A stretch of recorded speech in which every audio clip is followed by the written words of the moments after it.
जिनके कंधों पे सवार होकर अरविंद केजरीवाल जी की सरकार बनी, उन्हीं के साथ विश्वासघात करी। बस में कोरोना का डर ज्यादा होगा या ऑटो के अंदर ज्यादा होगा? बस में तो आपने सीटिंग कैपेसिटी पूरी अलाउड कर। यूनियन कहां है जो अरविंद केजरीवाल जी की सरकार की गोद में बैठी हुई है?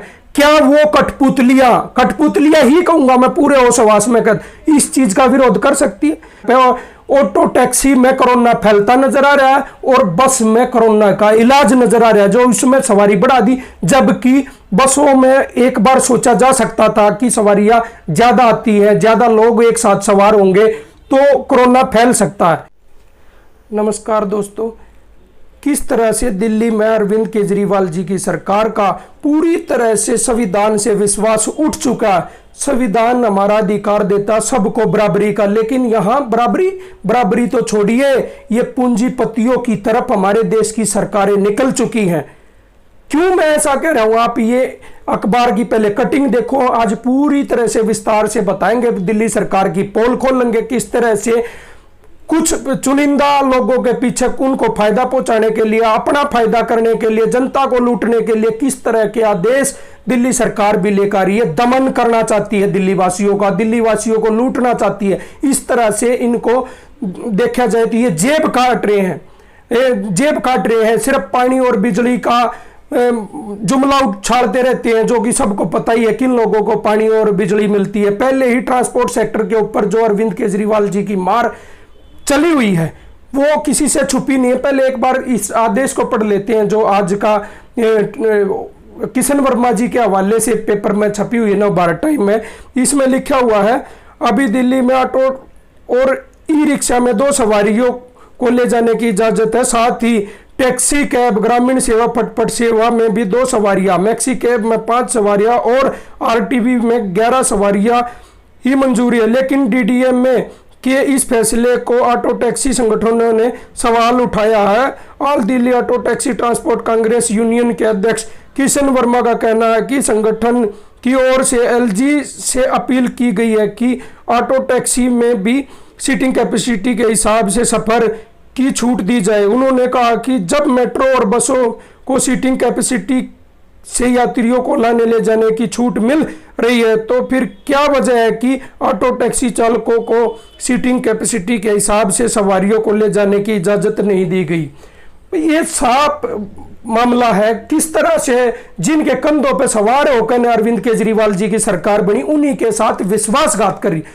आज देखना पड़ता है किस तरह से, क्या ये संविधान से दिल्ली चलाई जा रही? जहां एलजी इनके आदेश को पलटते हैं तो ये बिलबिला जाते हैं, इनका चेहरा देखने वाला होता है। आज जिस तरह से ट्रांसपोर्ट सेक्टर के साथ विश्वासघात कर रही, सुनो, जो लोग बड़ा जानते हैं वो उखाड़ भी जानते हैं। आप ट्रांसपोर्ट सेक्टर के साथ पंगा लेकर बहुत गलती कर रहे हो अरविंद केजरीवाल जी। आपकी सरकार बनाने वाले भी हम लोग थे, उखाड़ के भी फेंक देंगे। आप हमें हमारे घरों की हालत देखी है। आपके वो 5000 योजना का झुंझुना जो बजाया था ना आपने, उसकी पोल खुल चुकी है। आपके ट्विटर हैंडल पे, ट्रांसपोर्ट मंत्री के ट्विटर हैंडल पर जाकर ने देखो किस तरह से लोग बैंक की डिटेलें आपके साथ शेयर कर रहे हैं कि हमारा आधार लिंक था, आपने नहीं दिए पैसे, हमारा आवेदन भी ठीक था, उनके पास आप झूठे अच्छे मैसेज भेज रहे हो। और आज इस तरह का आदेश, कोई बता तो दे सामने आके क्या लॉजिक है बाबा कि बस के अंदर सीटिंग कैपेसिटी पूरी हो सकती है, जबकि बस के अंदर आपकी 40 से 45 सवारी बैठेंगी। ऑटो जो ओपन है, जिसमें कोरोना का सबसे कम डर लगता है, थोड़ा बहुत हम भी अनाज खाते हैं, हम भी सोच सकते हैं, हम गुलाम नहीं है। वोट दे दिया तो इसका मतलब हम आपके गुलाम नहीं हो गए कि आपके आदेश जो कहोगे वही चलेगा। उसमें बस में कोरोना का डर ज्यादा होगा या ऑटो के अंदर ज्यादा होगा? बस में तो आपने सीटिंग कैपेसिटी पूरी अलाउड कर दी, मेट्रो में आपने पूरी अलाउड कर दी। क्यों? क्योंकि वो सरकार की जेब से पैसा जाता है उनका, उसका घाटे का आपको जवाब देना पड़ता, जो कि आप पहले ही नहीं देते। यहां हमारे घाटे का कौन सोचेगा? क्या आप मुआवजा दोगे? इतने लंबे टाइम तक हमारे व्हीकल खड़े रहे, आरटीवीयां रोड पे खड़ी खड़ी सड़ रही हैं, जिनके पास रूट परमिट है। क्यों? 11 सवारी अलाउड है, 11 सवारियों में गैस का खर्चा नहीं निकलता। किस तरह से महंगाई देश में लोगों की कमर तोड़ रही है, और इस तरह के आदेश अब दमन की तरफ निकल चुकी है हमारी सरकारें। ये बिल्कुल हमको बर्दाश्त नहीं है। जिस तरह का आप ये आदेश लेके आए, एक देश एक कानून एक संविधान से चलेगा, आपकी मर्जी से नहीं चलेगा। हम लोग गुलाम नहीं है आपके, हमने वोट देकर आपको ये अधिकार दिया कि आप दिशा दो। अगर आप दिशाहीन होगे तो हमारा अधिकार, हम आपसे जवाब मांगेंगे। वो बात अलग है कि आप भी किसी जवाब देना पसंद नहीं करते, क्योंकि लंबे टाइम से हम स्कूल वाले आपको मांग करते रहे कि जी स्कूल के व्हीकल खड़े हैं उनका रोड टैक्स माफ कर दो। अब ये आरटीवीया खड़ी है, इनका रोड टैक्स माफ कर दो। ट्रांसपोर्ट सेक्टर के ऊपर बहुत बड़ी मार पड़ी, इनका रोड टैक्स माफ कर दो। लेकिन नहीं, इनसे आपको लूट जो नजर आई है, जो 2-2 हजार रुपए की लूट आप इनसे कर रहे हो, लूट है, ये सरेआम लूट है। क्यों? 11 सवारियों में घर नहीं चलेगा, 11 सवारियों में व्हीकल नहीं चलेगा। अगर जो चलाएगा एक सवारी भी ज्यादा होते 2000 रुपए का चलान, मजा आने लग गया आपको। पैसे बहुत आते हैं, जो आपकी फ्री की योजना हमारी जेब से निकालकर नाम अपना करते हो ना, उसमें आप लोगों को मजा आने लग गया। अब टैक्सी यूनियन इसका विरोध कर रही है खुलकर। वो यूनियन कहां है जो अरविंद केजरीवाल जी की सरकार की गोद में बैठी हुई है? क्या वो कठपुतलियां ही कहूंगा मैं पूरे होश हवास में कर इस चीज का विरोध कर सकती है? क्या आज वो अरविंद केजरीवाल जी ने जो मांग की उसके साथ खड़े होंगे, जो आदेश आया उसके साथ खड़े होंगे, या उसका विरोध करके ऑटो टैक्सी वालों के साथ खड़े होंगे? जो धन्यवाद केजरीवाल जी 5000 योजना इस तरह के अंड चलाए गए उनके साथ खड़ा होना पसंद करेंगे, या जो अरविंद केजरीवाल जी ने आज ऑटो टैक्सी वालों के साथ विश्वासघात किया उसके साथ खड़ा होकर विरोध करेंगे? इस तरह से दमन से नहीं चलेगा। आप लूटना चाहते हो सरेआम, आपको 2000 रुपए हमारी जेब से निकालने हैं, आपको बड़े बड़े पत्रकार तक समझा चुके हैं। अब आपका टाइम आ गया है, आपको यहां से सिमटाना पड़ेगा। आपको अपनी सरकार को लपेटना पड़ेगा। क्यों? क्योंकि जिनके कंधे पर आप सवार हो गए थे ना, उन्हीं के साथ आपने विश्वासघात करना शुरू कर दिया। जिस भी सरकार ने आज तक जिसको आगे बढ़ाने की बात की उसी के साथ विश्वासघात किया। जिस तरह से मोदी जी ने कहा था भाई मैं किसानों की आमदनी दोगुनी कर दूंगा, आज किसानों के साथ देख लो क्या हाल हो रखा है। अरविंद केजरीवाल जी ने कहा ट्रांसपोर्ट सेक्टर ऑटो टैक्सी वालों के सहारे से ही आए थे और वादे किए थे कि पता ना हम सिंगापुर बना देंगे देश को, दिल्ली को सिंगापुर जैसा बना देंगे, क्या क्या सुविधाएं देंगे। आपने देखा रोड पे कोई पैसा नहीं लगाती अरविंद केजरीवाल जी की सरकार। जो अपना नाम कमाने के लिए बिजली, पानी और महिला फ्री, इस तरह के जो जुमले आपके चले हुए ना, उन्हीं पे हमारी जेब काटो और उनको दो। बस ये है आपकी नीति।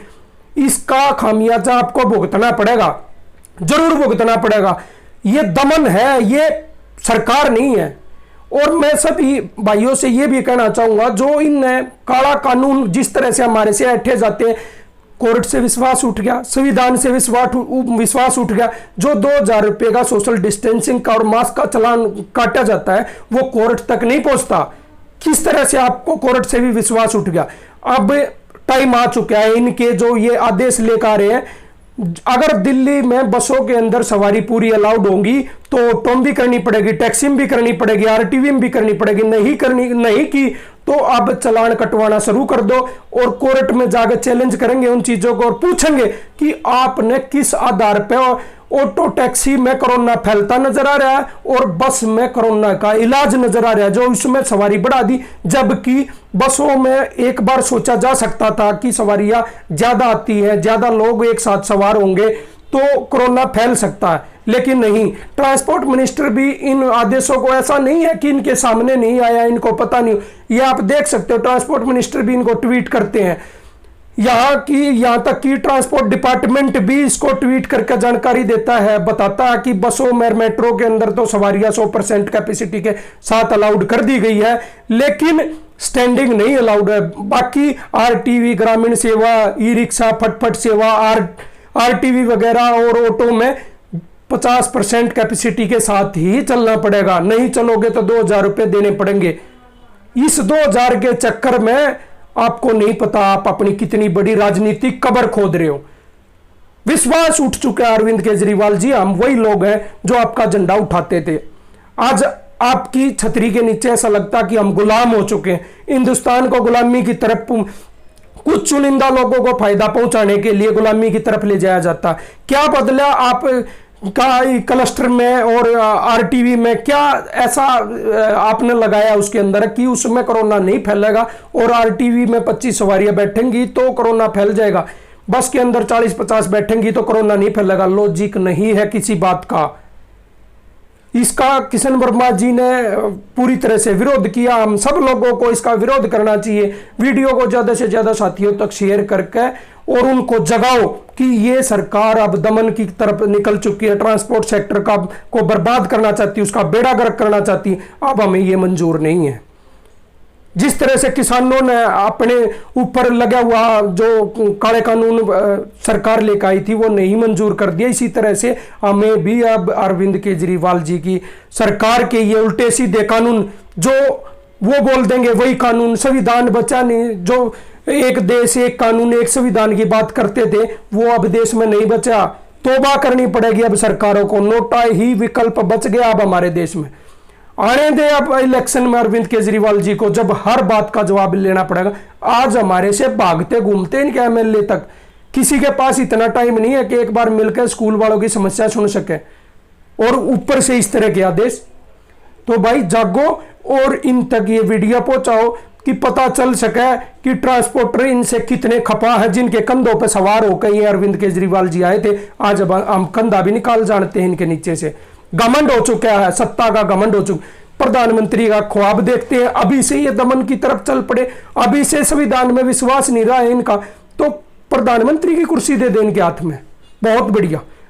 वहां जाकर आपको फिर उतारना हमारे बस की बात नहीं रहेगी। यहीं आप विश्वास नहीं करते, आपको चिट्ठी लिखते, चिट्ठी का जवाब नहीं, आपको ट्वीट करते, ट्वीट का जवाब नहीं, जबकि सारा दिन बैठकर आप लोग ट्वीट करते हो। क्यों नहीं मिले आज तक 5,000 रुपए, उसका आपके पास जवाब नहीं। तो जो फ्रंट लाइन पर आकर जो यूनियन लड़ रही हैं, जिस तरह से किशन वर्मा जी लड़ रहे हैं कि जो ये काले आदेश लेकर आए, इनकी गोद में बैठे हुए इनकी यूनियन, जो अपनी यूनियन है इनकी, जो अपने आम आदमी पार्टी की ट्रांसपोर्ट सेल बना दी, वो नहीं बोल सकते। वो गुलाम है, बंधुआ मजदूर है वो उनके, वो नहीं बोल सकते। जो लोग बोल रहे हैं सभी भाइयों से रिक्वेस्ट है उनको सपोर्ट दो। अपना रोजगार बचाना है तो इस तरह के कानूनों का विरोध करो। जय हिंद, जय भारत।